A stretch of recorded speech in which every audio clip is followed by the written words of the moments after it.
əmək bazarında olan reallıqlara əsaslanmalısınız.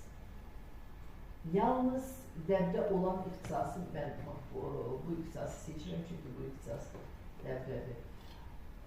Tərcüməçi ixtisası, sinxron tərcüməçi çox belə prestijli bir ixtisas kimi hesablanır. Demək olar ki, bu lazım deyil, tərcüməçi lazım olmayacaq. Amma lingvist, amma filologiya üzrə mütəxəssis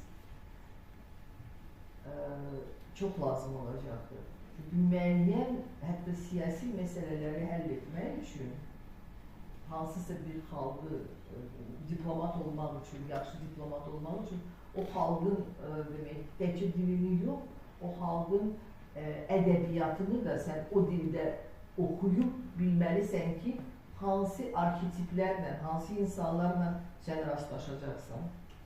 Demək, diplomat filolog da olmalıdır o sahədəki